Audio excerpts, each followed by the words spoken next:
Well, for some of these guys, it started on February the 15th. The pitchers and catchers reported to spring training in Fort Myers. That was a long, long time ago, wasn't it? And what started then boils down to one inning. In a 1-0 game, the 6th game of the 1985 World Series. And the Royals need 1 to tie and 2 to win. The Cardinals need 3 outs to win the World Series. The Royals need 2 runs to carry it into tomorrow night. Ken Daly will pitch to Darryl Motley.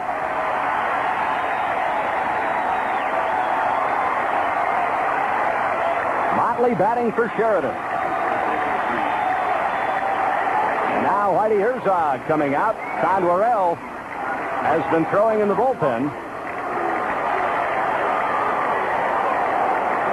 So as soon as Dick committed to Motley, Whitey now will go and get Todd Worrell. Worrell was not throwing at all while the Cardinals were batting. But remember, he was up and throwing as Daly was pitching the 8th. But he did jump up and begin to throw, and he is now ready, and in he comes. So the pitching change being made here in the bottom of the 9th with the score. Cardinals 1, Royals nothing. Todd Worrell has done very well in the World Series. He has appeared twice, has pitched 4 1/3 innings, surrendered just 1 hit. 9 strikeouts, 3 walks. You'll remember the other night in St. Louis, he tied a World Series record by striking out 6 in a row. He throws extremely hard. He can get a little bit wild. George Orta will be batting for Motley, who is announced as the pinch hitter for Sheridan. So Todd Worrell, who at this time last year had just completed a minor league season, which saw him win 3 and lose 10 at Arkansas, and then win 3, lose 2 at St. Petersburg.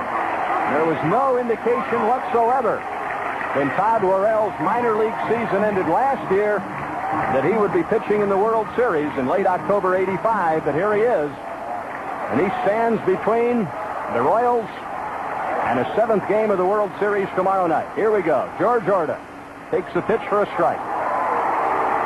George at .267 during the season. 4 homers, 45 RBI.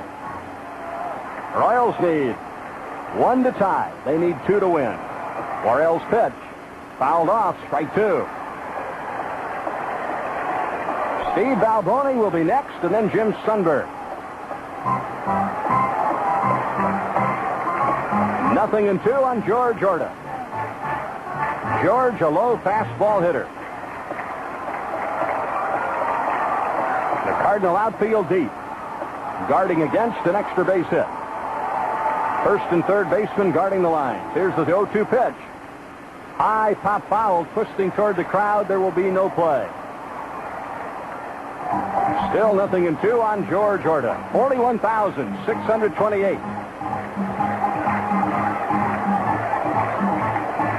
All of them on the edge of their chairs,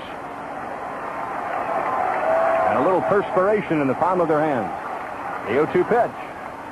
Curve and a slow roller. He's got a chance to beat it out. Clark to the pitcher, covering. Safe at first.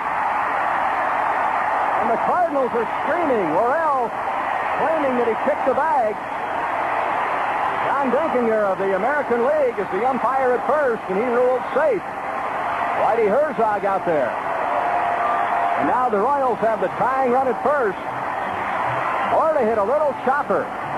Clark underhanded the ball to Worrell. And on a bang-bang play at first, Dinkinger ruled that George Orta, who did go tumbling over the base, was safe.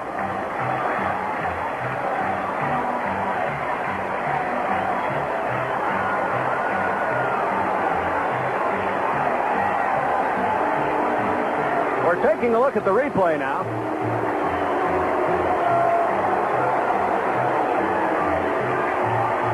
It appeared that Jack Clark's foot was solidly attached to the very top of the base.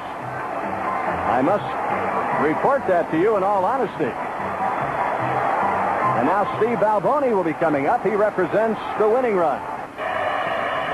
Denny Matthews, along with Fred White and Ed Shepard at Royal Stadium, Tying run at first, winning run at the plate, bottom of the ninth. Sixth game of the World Series. And baseball now is reduced down to its element. Power against power. Todd Worrell against Steve Balboni. Here's the pitch. And there's a high pop foul. Near the Royals dugout, first baseman Jack Clark. He has room, but he misjudges the ball.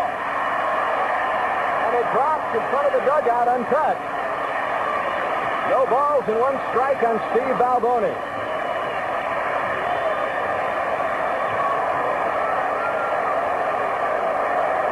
A tremendously high foul ball, but Clark taking his eye off it. And with all that spin and the ball hit that high, it's moving around. And he just simply overran it. So Balboni's still up there. And Hal McRae now has moved into the on-deck circle. Todd Worrell ready at the belt. Here's the pitch. Fouled it off, and what a cut Steve had. Boy, it's basic now. Worrell throwing as hard as he can. Balboni swinging as hard as he can. So I'm sure the Cardinals feel that they have already given the Royals 2 outs. 1 on, nobody out. 2 strikes on Balboni. Here's the stretch. And from the belt, the pitch. Ground ball, base hit left field. Over to second and holding.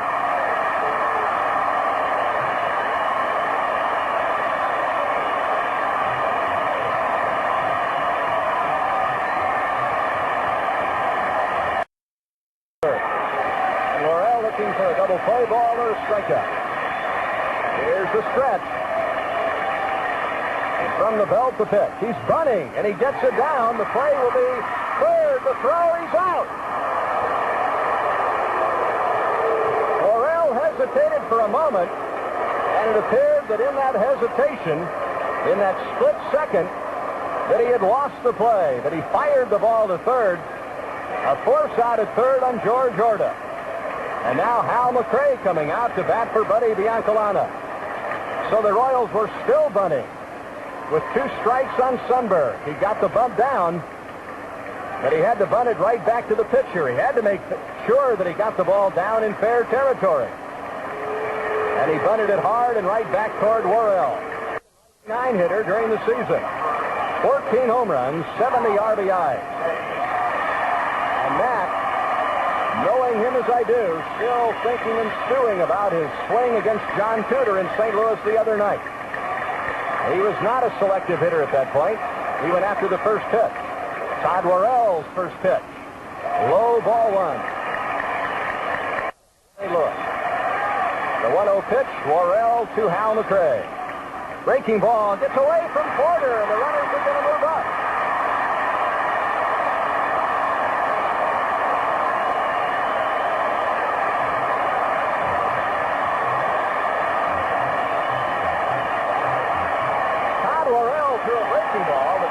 From Darryl Porter. Now with first base open, they will not worry about Hal McRae.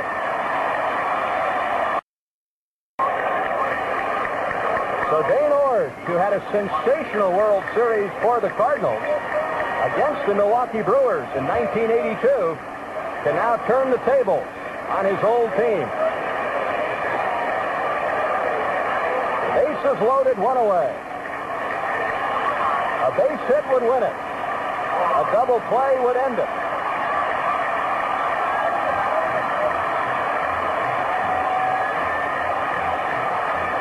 This crowd is standing and roaring. No one is sitting now. 1-0 St. Louis. And here's the pitch. Low ball 1. There's no place to put Orge. The pitch to Orge. A little looping fly ball, base hit. 1 run is in. Under that strike, throw to the plate. He is safe. The game is over.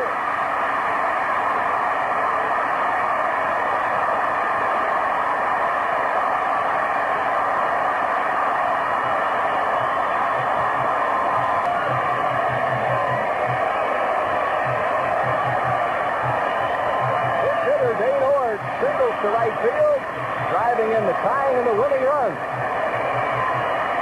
And the Royals have pulled one out of the fire, scoring 2 in the bottom of the ninth to send the World Series to a 7th final and deciding game here tomorrow night. 2-1 Royals, the final here tonight. And we'll be back with more right after this. The fans here at Royal Stadium still standing and roaring. What a finish. The Royals get 2 in the 9th. On a pinch single by Dane Orge, a little blooper into right field, but it sure got the job done. It scored Concepcion and Sundberg with the tying and winning runs. And if you ever doubted that a team was destined to win, all you have to do is roll the tape back of this 9th inning, and you can see that someone was smiling down on the Kansas City Royals here tonight. George Orta, to start the 9th inning, hit a little chopper, which was fielded by St. Louis first baseman Jack Clark. He underhanded the ball to the pitcher covering Todd Worrell. We saw 2 or 3 different replays. It was a bang-bang play at first. Yet the replays show rather conclusively that the Royals got a tremendous, gigantic break. It appeared that Orta was definitely out, but he was ruled safe. So 1 on, nobody out. And then Steve Balboni hit a high, towering foul ball right in front of the Royals dugout. Jack Clark came over, had plenty of room, but just simply overran the ball, and it dropped untouched. Balboni got another swing. What did he do? He grounded a single into left field. He hit it sharply. So it should have been or could have been 2 outs. Instead, reverted to 2 men on, nobody out. And from that foundation, the Royals went on to score their 2 runs in the bottom of the 9th and win the game 2-1. So was fate smiling down on Royal Stadium tonight? I'll let you decide. Jenny, you know, you go through a lifetime of being around sports. And if you ever question whether or not it's worth it, all you need to do is sit and look down at this scene in Royal Stadium now and see the joy that this game has brought to the fans who are in Royal Stadium. And yes, there are more important things on this earth than sports, I guess, but I'd dare say tonight, nothing can bring more joy to Kansas City than a little single into right field that gets this thing to Game 7. It's improbable little team doing improbable little things now has pushed this thing to the brink. Let's pause now for this word.